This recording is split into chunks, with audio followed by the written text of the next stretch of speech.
Hey y'all, and welcome back to another episode of Christian Girls Pop. We are continuing yet again with the 2023 theme of Sunday School Stories. Every week we look at Bible stories and see how they were brought to life in the lives of those around us.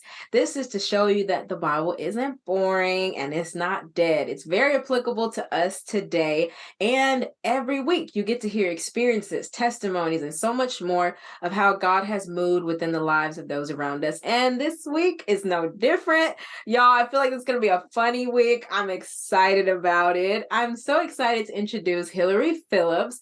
And y'all may know her. You also may know Sharice the Pig. Y'all, she is the woman behind it. She is the voice behind the pig telling all these crazy Bible stories. And so I'm excited for y'all to hear about her. So she has a strong social media presence, and she just has a really cool, relatable way to teach scripture. And you can just see how God has moved in her life. And she's open about things that she's gone through in her story and just how God has really just redeemed her. And so I'm excited for y'all to hear about her as we talk about the story of Joseph. So Hillary, welcome. Thank you. Thanks, girl. Those of you that know Sharice. Girl, we about to get up in the word. No, thank you so much. I'm glad to be on the podcast. I think it's gonna be a blast today. Y'all, it's gonna be a fun time. I don't even know how you just do that so quick on demand. I would have had to clear my throat or something. You just like went for it. Like Sharice, she just up in me. I just be improvising with Sharice. You might just through the podcast, she might have a little debut once or twice. For the people who have no clue who Sharice is that are watching this, y'all are going to be so confused. I apologize in advance. Like, man, Somebody this is immediately like, what is wrong with her? Oh wow, she has two personalities. Right, like why she switches so fast, y'all. There's a whole backstory behind it. But anyways, I'm excited to get to this week's episode. So the story of Joseph. Y'all have probably heard of Joseph at some point. If you grew up in church, you went to Sunday school, he's a pretty prominent Bible character. And you can find his story in Genesis chapter 37 through 50. So there's a lot to say about Joseph and his life. And my boy Joseph, he went through it. He was a man of God and he went through it. But there's so much cool stuff that you can see throughout his story. So obviously, we're not going to read 13 chapters, but I'm going to give you all a little synopsis of what happens in his story before we get into this episode. So with Joseph, he was a son of Israel, also known as Jacob, and he had brothers. So Joseph was super gifted. His father loved him. He was the favorite child. So his brothers felt some type of way. His brothers recognized his gifts, and Joseph was a dreamer. He also was an interpreter, but he was a dreamer. And so with that, he actually had dreams of how the world was going to go the next couple of years, how there was going to be a famine. And the part that his brothers didn't like was that he was dreaming about how they were going to bow down and worship him. And they was like, nah, bruh, not going for it at all. So because of how his brothers felt, they actually decided to take action. And long story short, he ended up in a pit. His father thought he was dead, and they made him believe that his child Joseph was dead. He was sold off into slavery by his brothers. He ended up in prison because of his brothers. And well, actually, no, that wasn't because of his brothers, but he ended up in prison. And then he ultimately ended up being fully restored. And he made it to the palace. He was up there with the king. He had a royal position. But there was a journey, there was a process. And so we see a lot of different attributes of Joseph show up throughout the story. We also see a lot of attributes about God and how he shows up within the story too. And I love Joseph. And fun fact, y'all, Genesis 50:20, which is the last chapter of Genesis. It's one of the last verses of Genesis. That's my favorite verse ever.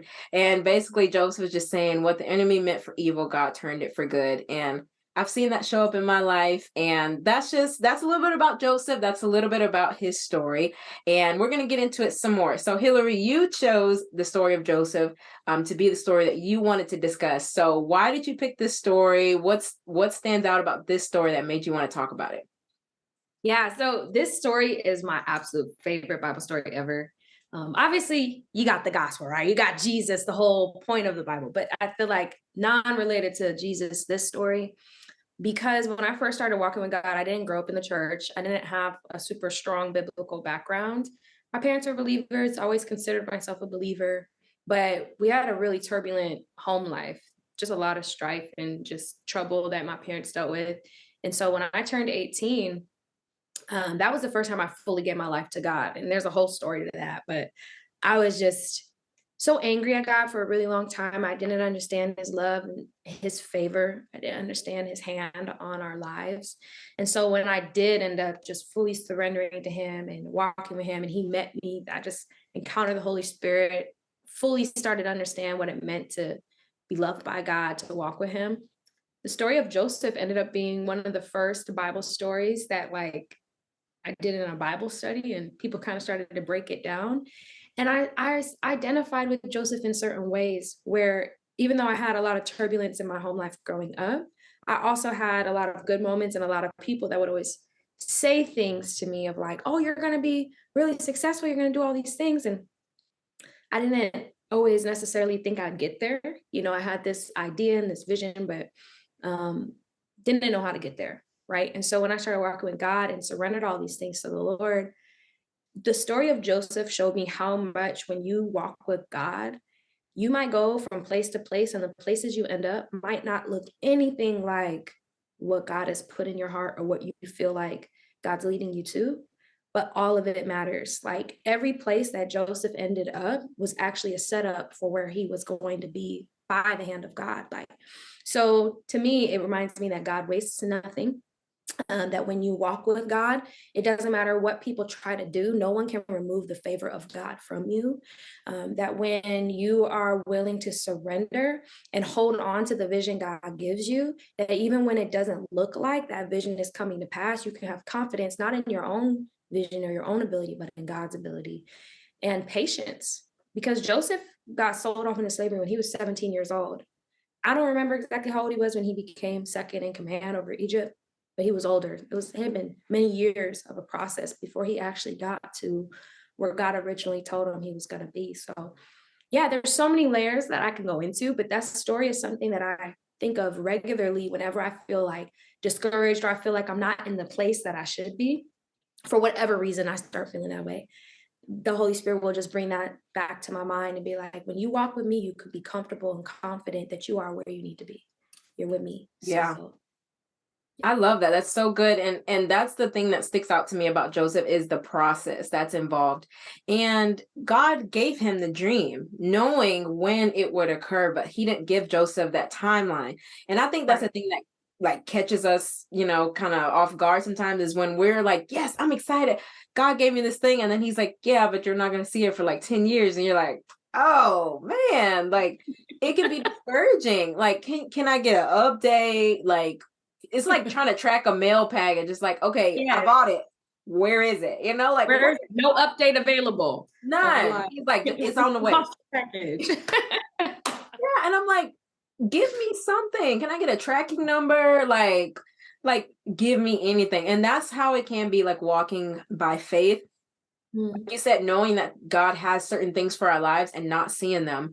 And that's things I've seen over and over again in my life. Like there's things that Christian Goes Pop is doing now that God gave me vision for like 4 years ago. He didn't give me a timeline though. So I was like, oh, okay, cool. Like I just like wrote it down, was like, okay. And then it shows up and I'm like, oh, it's now. Like sometimes I'm surprised by the timeline. Other times I'm discouraged or I'm waiting, you know, and I can't imagine what Joseph felt like. Like, even though he got favor while he was in prison and, you know, like God was still blessing, like he was still in prison for something he didn't even do, you know? And so it's like, it can be easy in those moments to get discouraged and be like, God, like, have you forgot about me? You know, and there's other people in the scriptures that feel the same way. David is one of them. And he writes that out several times throughout the Psalms. Like, Lord, like, have you forsaken me? Like, how long are we going to do this? You know? But I like what you said, like, it can be encouraging if you look at it through the right lens and knowing that, okay, if God gave this to me, if God showed me this, then at some point he has to come back on his word. Like, it could be 25 years from now, but I'm gonna see it. Right. And that's the cool thing about God is that his word doesn't return void, so that there is a hope in that of like, okay, he's coming through. Okay. Exactly. And like, I think one of the things that's interesting is when you look at Joseph, despite everything he went through over and over, you see how he was obedient to God. Like Joseph walked uprightly before the Lord as much as he could. And that's why he got in the position he was in. But I also think of other Bible characters who had the favor of God, right? You think about Abraham. He made an Ishmael decision, right? He was like, got a promise from God that he was going to have another son, have Isaac. And when it wasn't happening in the right timeline, he took that timeline into his own hands and, ended up having Ishmael. And so while that wasn't the original plan, obviously, like it worked out in the end. Abraham did have Isaac, but because he took it into his own hands, it led to other consequences that even we live with today. So I just think about our lives, right? We walk with God, and that's, to me, I'll speak personally, sometimes that's the battle I'll face, where it's like, all right, Lord, I feel like I'm trusting you. I'm rocking with you. But then when I'm looking at the timeline of stuff, it's like, well, is there something I'm supposed to be doing that I'm not doing? Like maybe I'm not hearing you, like, and start. Right. I missed something, clearly. Yes, I must have jacked up somewhere along the line, and then like it's this reminder to just be still. And I think that that's harder to do when we live in the culture we do. It's super fast paced. It's super like on to the next thing, keep going. But when you're just resting in God, which has been the theme of my year of learning to just be still in God, I think that it brings on this peace to trust his timeline. Yeah. And when you're resting in him, you get to learn more about him. And that's what ultimately leads to that confidence. Like Right. if you met like those old saints that they got history with God and they're just like so sure about everything they say, like the Lord will provide. And you're like, but I don't see it. And they're like, the Lord will provide, because they've seen it, because they've taken time to get to know who he is.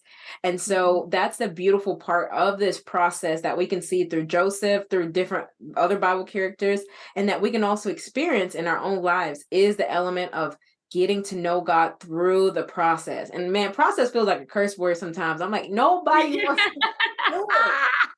Like, no, like like us single girls, like we want a man, and he's like, but I'm gonna make you a better woman. I'm like, forget that. Give me the man. Yeah. That's irrelevant. I don't care about it. Like, it can apply for anything. I thought you said proposal. Like, it's like, I'm sorry, Lord. I didn't hear that process. I misheard you. Pop the question. Right. Like, and we don't like the process, but it does so much in us that by the time here's the thing. By the time we get to the promise, it's like we don't even like hold it as much in like an idle position as we did when we first started, because of all that we've developed in, matured in, and that all that we've known about God. By the time we get there, we're like, oh, that's cool, but God though. Yeah. The man's great, but God, like, he gets us to that point where I want you to be just like this by the time you get there. And so he knows the perfect timing, and it's up to us to trust that he is sovereign enough to do things in his time. And that's what I love about God, is his sovereignty. Like, he's literally like spinning the whole world right now, and he's making sure that like my heart is beating, like, how?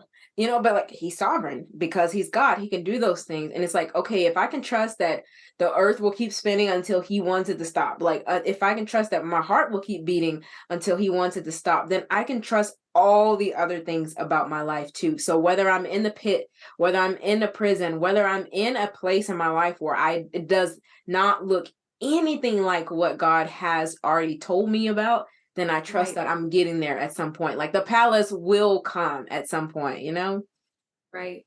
Like, I really wonder, because it doesn't really go into it, but I wonder what Joseph's disposition was like how he was really feeling and thinking in those places. Because I think sometimes as a church, we confuse how we feel versus how we act. Because like the Bible calls him a man of faith, like, says he's faithful to God, all this, but that doesn't mean he didn't feel discouraged or he didn't feel forgotten. Like, I don't know. That's all hearsay, we could guess. Right. But he's human. So it's not like he was walking through this and unfaltered and every single step of the way. He's like, the vision will come to pass. Like, I imagine that there was such a deep processing and healing because he was sold into slavery by his brothers. He had 12 brothers, one sister, right? And all of the ones that sold him off, like, that's relationship that got cut off abruptly. And not just cut off, it got cut off because of jealousy of something you had no control over. Like, the favor that was given to Joseph wasn't because of anything he did. Like, his father loved Joseph so much because he was born of Rachel, and Rachel was his favorite wife. He had Leah and he had Rachel, and he didn't like old cockeyed Leah, which is jacked up because Leah was awesome. I mean, Sis was great. I mean, the Bible says she had weak eyes or something like that. I could be totally interpreting that wrong, but that makes me think that Leah was love. Just one eye just drifting off. Just one eye just the drifting, and like I can't get past that. I'm sorry. I mean, I could just breeze past that.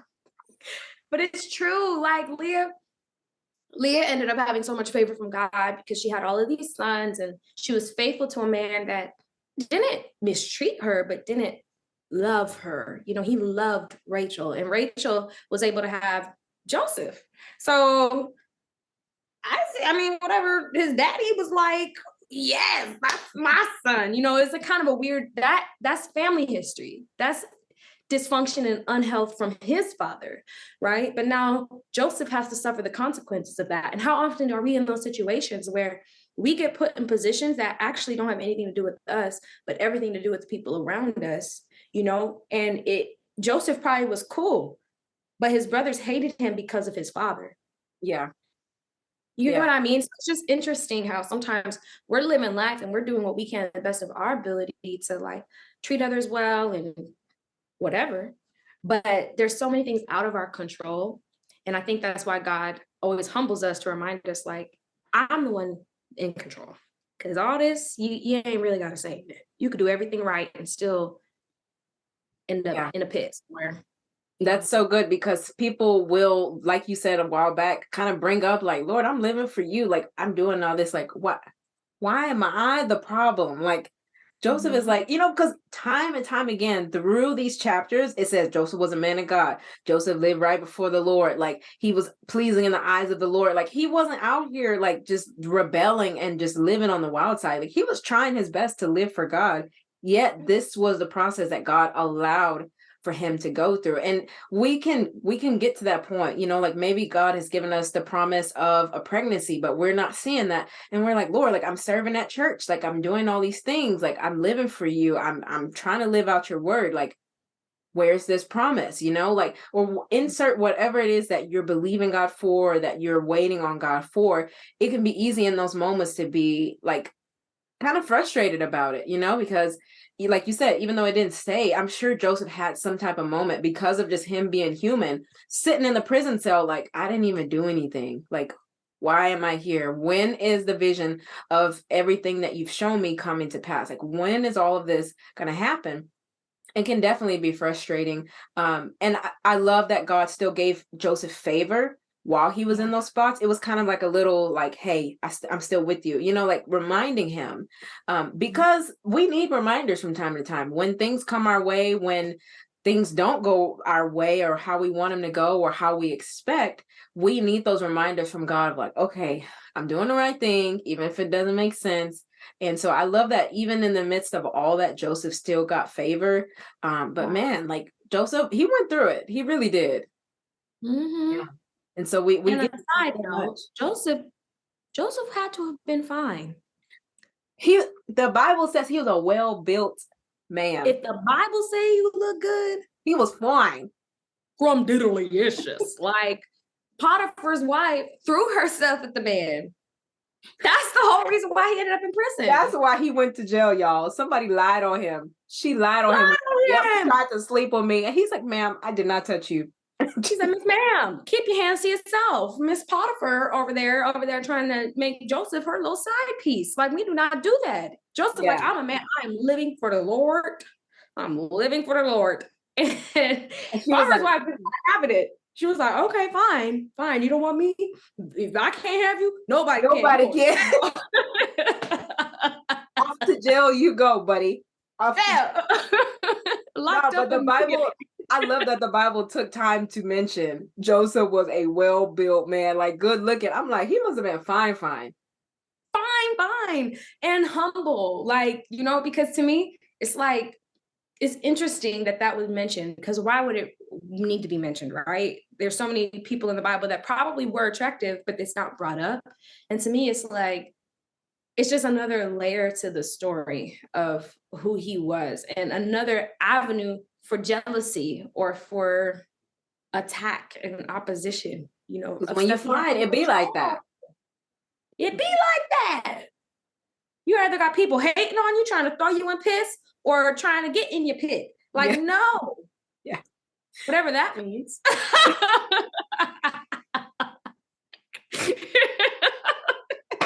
Use your imagination. I don't know. I said that. I was like, I don't think that really No. We're going to make it to this episode, y'all. I promise we are. Okay. Okay, I'm back. Okay. So, yes, that is, I was about to ask what are the different verses that stick out to you, but that's definitely one of them for sure. Like the fact that it's just mentioned that he was a handsome man. Like, you got to give him his credit. Like, he was nice, he was nice to look at. Clearly, that's why Potiphar's wife did what she did. One of the verses that stuck out to me was, it's towards the latter, it's like towards the end of the chapter when when Joseph is now in the palace and he invites his brothers to come and meet him. So y'all, a little bit of an update, Joseph moves on to the palace, but because Joseph has been away for so long, like he's begun to speak a different language, he looks different. And so when his brothers actually come, because the country's in a famine, his brothers come to him and they don't even recognize him, which kind of like breaks his heart, But even when he invites them for dinner, they still don't recognize who he is. And when they leave, and he kind of gets the update about things, when they leave, he starts crying, like he's weeping the rest of the night. And that part just sticks out to me so much because it shows his humanity. Like, just like Hillary was talking about, like he's really been through it these years and just seeing the progress, but like also seeing his heart. The fact that like his brothers have done all this wrong, he still invites them to dinner, and then he weeps and just knowing that they don't know who he is, and just like he so desires that relationship with his brothers. And somebody could look at this and be like, man, like why has God allowed all of this, but you can look at the other side of it and see what was done and what was developed in Joseph all these years, and just what it is to really live for God, because he still he treated his brothers with so much respect, and he never like did them dirty when he could have. But just the fact of him just weeping, it's like, I get it. Like there's things that I've experienced in my life. There's things that I've waited on in my life. And there's when times it's like, man, like God, I know that you can restore this. I know that you can come through on this. But right now, this just hurts. Like he wept so long, he just kicked everybody out and he just wept like the whole night. And I was just like, I want to give Joseph a hug. Like, I just want to give him a hug because like, like it shows that like, man, this isn't always easy. The process isn't always easy. And so with that verse specifically, like I want to use that to encourage other people and in knowing that as you're going through this process, God doesn't expect you to have it all together. He doesn't expect you to just put on a fake smile every day. There's going to be times when you're going to cry. There's going to be times when you will be frustrated, or you may not just really understand all that's going on and all the emotions that go with that. But in knowing that as you're being human, as you're being real with your emotions with God, like knowing that he's still with you and he's not like caught off guard by that. Like you don't have to try and put on a front, like you can just be real with him. Yeah. 100%. I love that. Like one of the things you said that stood out a lot was when you were talking about like when Joseph ended up being put in, command, and his brothers didn't recognize him. It was just this like realization of wow, when you walk with God and He repositions you, the people from your past won't always recognize you. Like they won't recognize who you become and what God does in you and in your life. And sometimes I feel like the pain of it is not just that you're not recognized, it's that you're also confronted with a past reality, Ooh. right? Like there is so much change that happened, and it's probably so much healing that took place.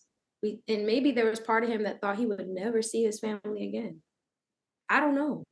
But to be confronted now with your past, knowing how different you are, and now I got to reconcile the two. Like, I got to actually, this new me has to deal with some stuff from the old me. Like, and I got to bring those together. That's a painful process.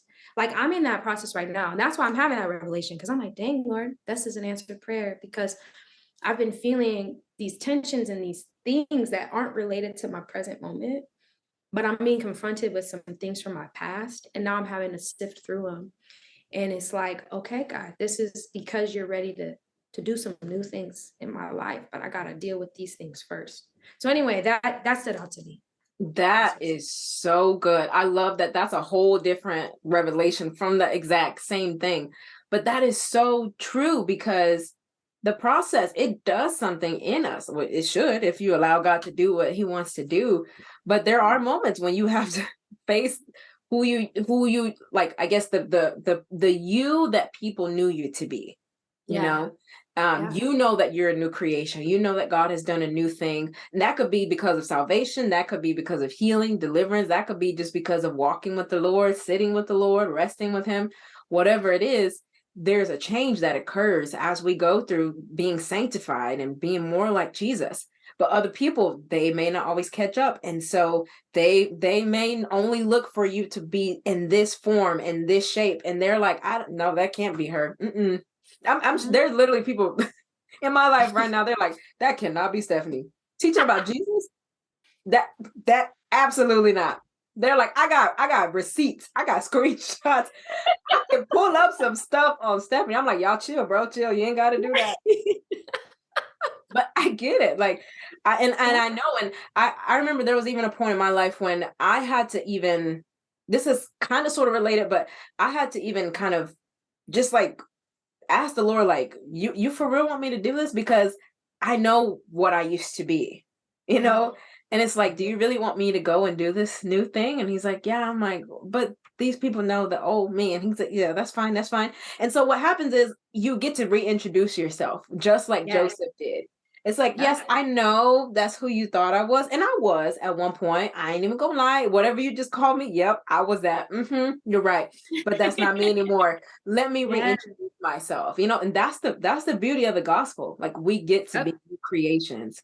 And so it's not, you're not introducing yourself from a place of shame or condemnation, but from a place of freedom, of knowing, yes, you're right. I used to absolutely be those things.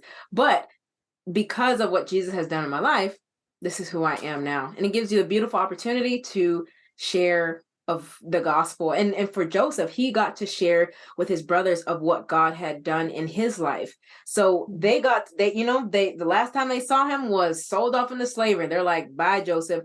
And he gets to reintroduce himself. He's like, hello, it's me. I'm still your brother if you want me to be. But now here I am among royalty.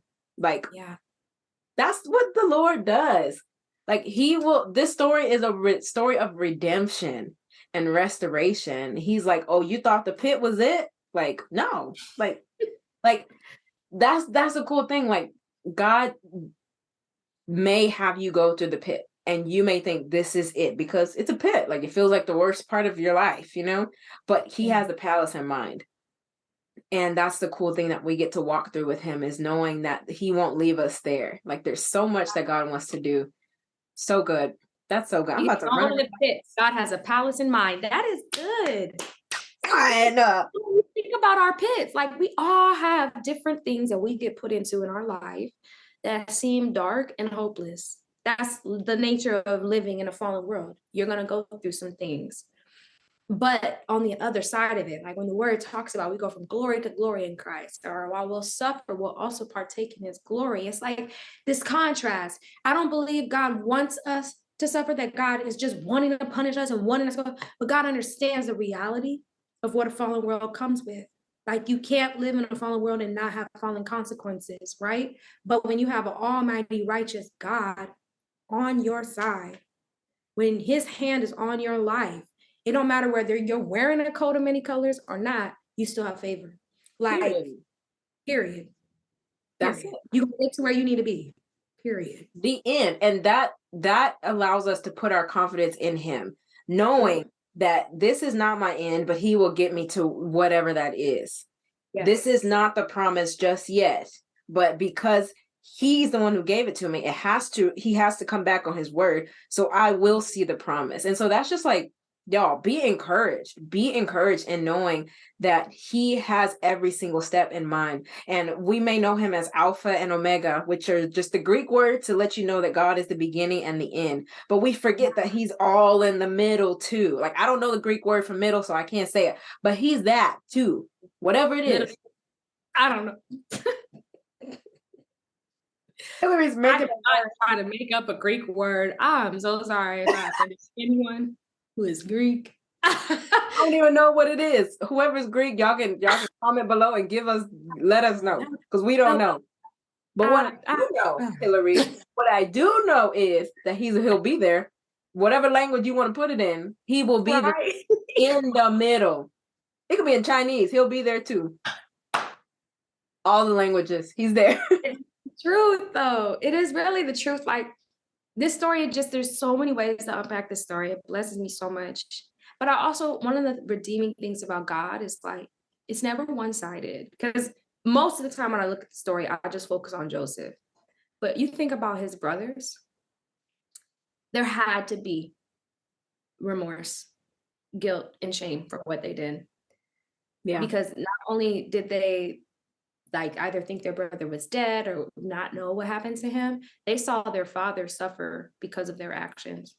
And they saw a whole nother side that Joseph never really saw, that we don't hear all the details about, but their father suffered on their hand, and they held that in for all that time. So imagine the healing work that God did. Yeah. When they were not only brought before their brother, and it was confirmed that what was said was true, that God's not a liar. So not only did you put your brother through these things unnecessarily, had you just trusted the vision of God, it would have come to pass and you could have been a part of his life along the way. But because you didn't trust the vision of God, God had to rework some things and then bring you back to repentance. Because I guarantee those brothers were confronted with God first. Of dang, I should have trusted the vision. And then second, confronted with their sin and what they did with the vision of God. And that's the thing. You can't mess with the vision of God. You can mess with the vision of man, but you can't mess with the vision of God, because you will reap what you sow. That part, that's a whole word in itself. Like, y'all, you can't thwart the plans of God. You can't change them if you tried. You can't mess them up. What he says is what he says, and what will happen is what will happen. That's so good. Like, if y'all had just said, okay, when Joseph first came back with the dream and said, yes, this is what we're going to do. You're going to bow down to me. We're going to have a famine. They could have been like, I don't know how I feel about that, but okay. Like, yeah. Trust you, Lord. No, they're like, nope, you got to die. You got to die. We refuse. And it's like, you didn't have to do all that. Like, you really didn't. You really didn't. But trust the vision. And that goes for the people who are having them, that are hearing about them. Trust the vision that God says. He does not make a mistake. He doesn't say stuff just to say it. He doesn't say stuff out of coincidence or out of happenstance. Anything that he says is intentional and will come to pass in your life. And you will see it show up time and time again. You will see the vision come to life. So yeah, like, be encouraged with that for sure. And it's hard to do, but like, making sure that you keep your heart in check and you don't unintentionally become jealous of other people's vision, because whether the brothers knew it or not, that's what they allowed to happen. They allowed jealousy to build up in their hearts and minds because of what they saw in their brother. But like, what God does, I think a lot of times, is he'll bring people that are in places that maybe we want to be in, or situations, so that we can learn from them. It's not meant for us to be jealous. We should celebrate other people and celebrate the way God moves in their life. Like, I heard a pastor, do you know Jerry Flowers? Yes. I forgot the name of his church, but yes. Yes, this man can preach. But he was on a podcast episode and he was talking about Joseph. And he made a comment that stood out to me, where he was saying, a lot of times God will position you so that you can see your next step before you're actually there. Like, Joseph was sitting there in front of the king, seeing where he would be before he was actually able to step into that position. But like, God was giving him exposure and insight and understanding and connections, so that when it was time for him to be in that position, it wasn't his first introduction. And I'm like, God, you are amazing. Where sometimes we look at things and we actually are jealous of the blessing.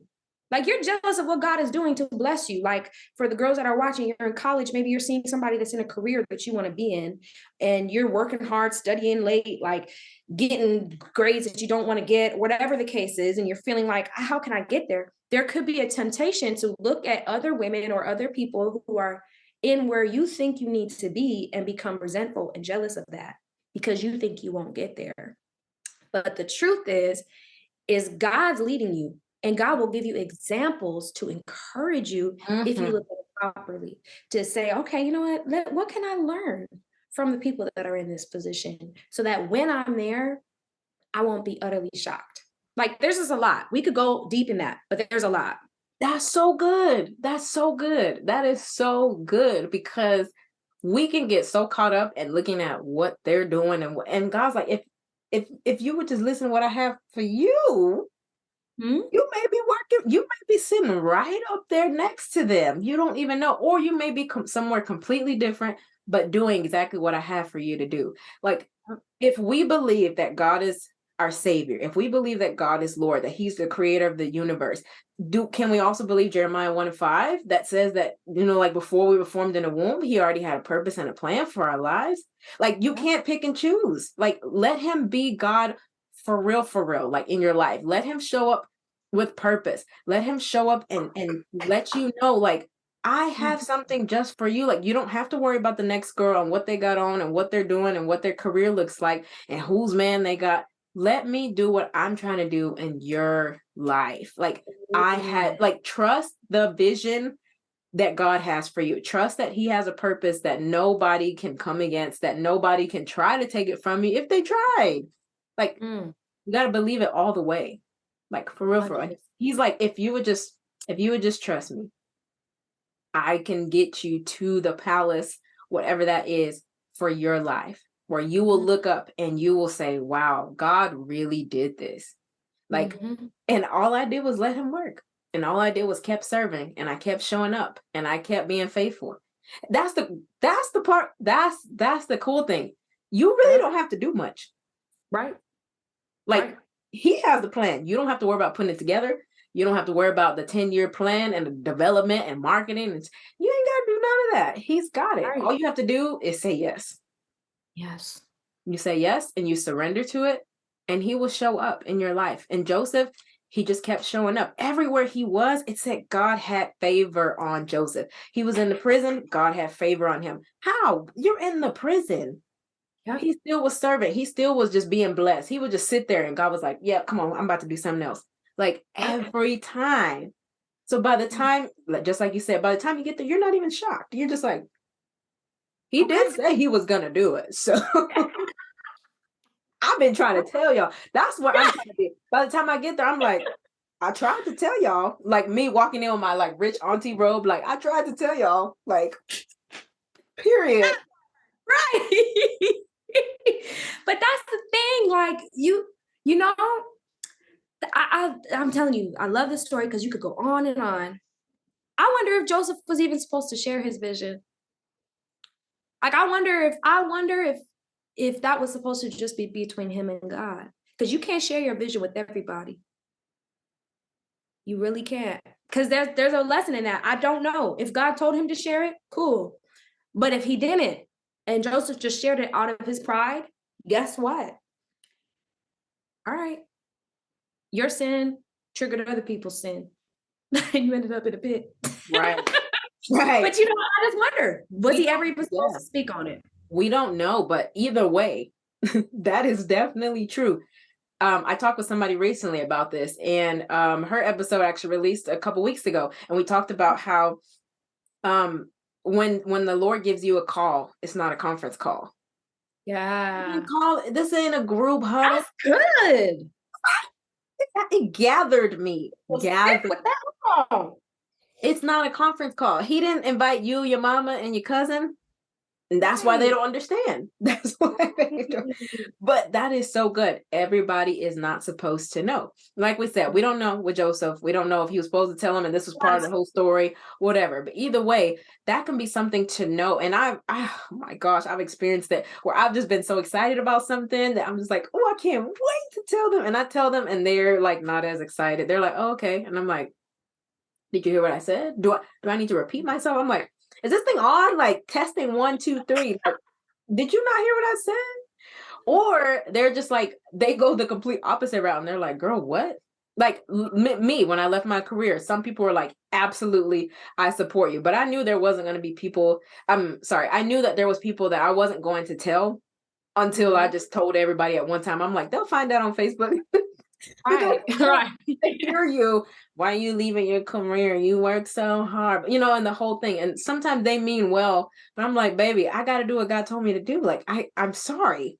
I can't stay. So yeah, y'all, if God has told you something and it's a big thing, that God has shown you some things that everybody may not understand, be wise of who you're sharing it to. It doesn't mean that you don't tell anybody, but there are some people who will be there, who will support you, who will pray for you, even while you're in the pit and while you're in the prison when it doesn't look like the palace. But there are going to be other people that as soon as you hit the pit, they're like, see, I told him that thing wasn't going to come through. See, y'all should have listened to me, right? And they start going on. And then you hit the prison next, and now you're just a laughing joke. They're like, look, this guy, okay. But then he shows up at the palace, they're on hush mouth, they don't know what to say. But they're like, well, so what I meant was, nah, don't try to take me back now. Right. But seriously, people, people, if they don't get it, they're going to be expecting your downfall. They're going to be expecting for this vision to not come to pass. And if you're not around the right people, they will drop negativity over and over again. And those seeds will plant and they will begin to sprout up. And you're like, well, maybe it's not going to come to pass. Maybe I won't see the palace. Maybe they won't bow down to me. You begin to doubt where once you had full confidence in God. And now you're like, well, did he really mean like bow down? Like you start questioning everything.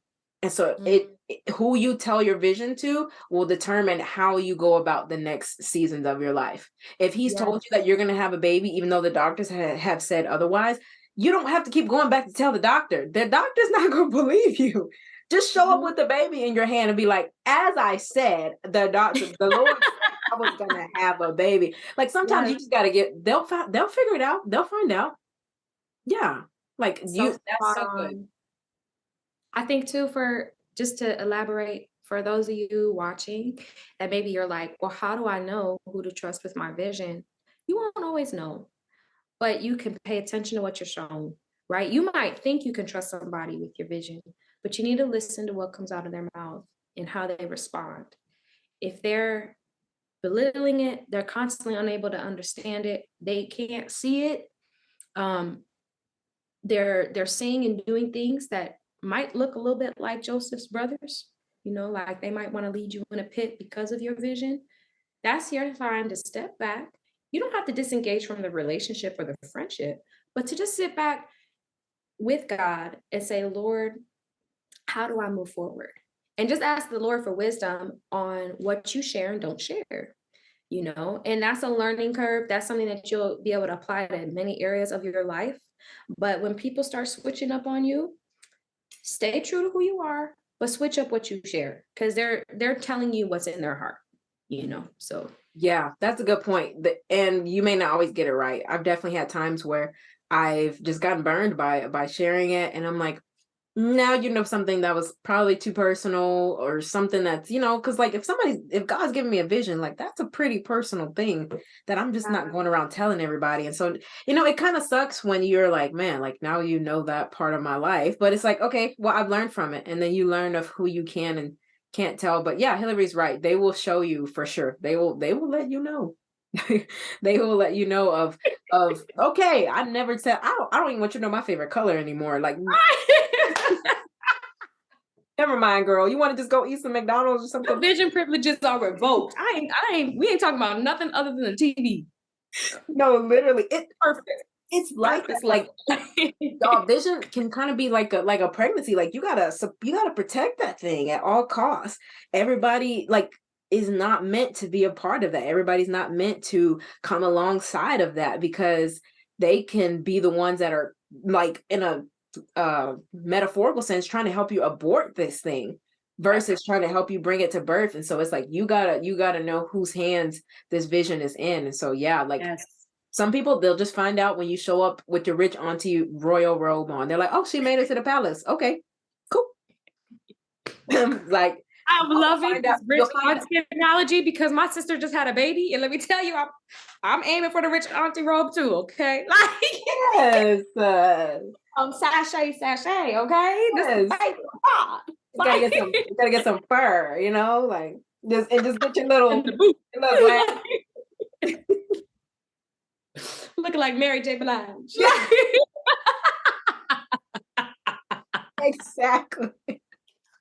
That's exactly what I was going for. There's a very specific style of boot that is auntie. Like there's the auntie boot. Like they're like, oh, you ain't got no kids, huh? You just everybody's auntie. Y'all know, there's an auntie boot. Like yes, no, it's that some people you just gonna have to show up at the party like that, and that's when they're going to find out.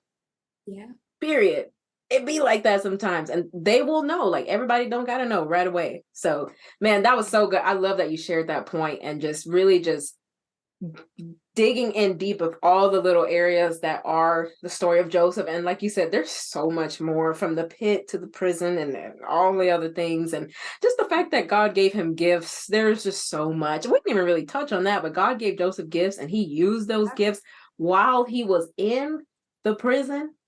God will still use stuff in your life while it doesn't even look like you think it will. There's so much. And you said this way back at the beginning of the conversation, but the fact that nothing is wasted. And so we can trust that over our lives. That's one of like my favorite sayings and just encouraging myself and encouraging other people is knowing that nothing is wasted. What we have in our life, what we have already like in as far as our purpose goes, our talents, our gifts, anything that God has given us, he doesn't give them to us accidentally. He doesn't just happenstance like, oh yeah, I guess you can have this one thing. He is so methodical about how he does things. And from the moment, even before you were formed, he already was like, in 2023, such and such will be doing this for my kingdom. Such and such will have this encounter with this person who will change her life. He has it all thought out. And so just trust the vision, trust the gifts that God has given you, trust the process. Lord, help us, Lord. Trust the process and trust ultimately that he's in control and he really can figure this whole thing out. Like, y'all, like for real, he can figure this whole thing out. That makes it easy on you. You just show up, you give him your yes, and he does the rest. Amen. So good. All right. So last minute advice. What would you give to someone who is in that process right now and they're just struggling, right? Like it's just, they hear us laughing and they can't even laugh because it's like, I'm not feeling it. Y'all, I've been there, so no judgment. I get it.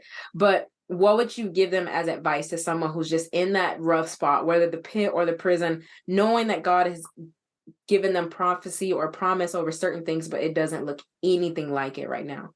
Yeah, let me think. I would say first, it's okay to not be okay. Like you can feel what you're feeling, especially when we're going through negative feelings. There can be a tendency to push back and not want to actually process what's going on with us. But in that space, with whatever you're feeling, whether it's discouragement, you're just tired, hopelessness, whatever is coming up for you, be willing to invite God into that space. If all you can do is say, help me, Lord. Mm-hmm. If all you can do is say, I don't see it, God, I'm having a trouble trusting you, but I still invite you into this, that's enough. Like your willingness to invite God in, no matter what you're going through, is the very thing that's going to get you through. So that's the advice I have. And also letting like wisdom lead you in who you bring into that place with you, because we aren't meant to do life alone, right? We're meant to have community. Mm-hmm. There were points in my life when I had strong community, points when I didn't, like, and so especially when I first started walking with God, I lost a lot of the community I had because we weren't living in the same way. We weren't both serving the Lord. And so I prayed and fasted and asked the Lord to bring godly people into my life. And he did that. But in that in-between time of the waiting, I learned a lot about how to be with God. It was kind of like my version of the prison, of like, how do I learn to, in these places that feel hopeless, that make me feel trapped, how do I learn to still trust you, God? And so, yeah, that's my advice. Invite God into your situation and trust that he'll get you through it. That's so good. I love that. And I hope that those that are in that situation will hear this and be encouraged by those words and knowing that he's with us. He really is. So hopefully y'all got some good laughs out of this, some cries, probably a little bit of everything in between, as we went through the story of Joseph. And like I said, these verses are in chapter 37 through 50. And so I would love for y'all to, check that out for yourself. Take time to read through it to see more of the details that we didn't get to cover. But there's so much in this story. And there's something in there that you can relate to Joseph's story about. There is enough in there for you can find something. Right. We all can relate somewhere, somehow. There's a lot. So I encourage you to check that out. It's in Genesis. It's a beautiful story of redemption and restoration, but just development and so much more. So make sure y'all check that out. All right. So I know y'all wonder, like, man, Hillary's so cool. I want to follow her. Hillary, where can they follow you? How can they get connected with you and what you got going on? Yes, so y'all can follow me on Instagram and TikTok. My Instagram is Hills of Hope. My TikTok is What's Up Hill. And I'm going to be doing a lot of fun projects this year. So I'll keep y'all in the loop on those platforms with what I'm doing. I also have a YouTube, but I don't really put a lot on there. So that's going to change too. You guys are going to be seeing a lot of YouTube content from me. And I'm just going to be doing a lot more to show you all what I'm doing outside of social media. And keep y'all in the loop. But yes, Hills of Hope on Instagram and What's Up Hill on TikTok. Y'all make sure y'all follow her, keep connected with all the things that she has going on. And like she said, there's some cool stuff dropping. So y'all better stay subscribed, followed, all the things so that you can be the first to know when new stuff is happening for her. Hill, thanks so much for being a part of this episode. I really appreciate everything that we shared and the laughs and everything. It was so much fun. Thank you. I had a great time. Great conversation. Yeah, this was fun. So for those, after y'all follow her, make sure if you haven't already, you can follow Christian Girls Pop on Facebook and Instagram at Christian Girls Pop. You can find us on our website at christiangirlspop.com and on YouTube at Christian Girls Pop. Thank y'all so much for tuning into this week's episode. And as always, remember, Jesus already loves you so much. Don't you ever forget that.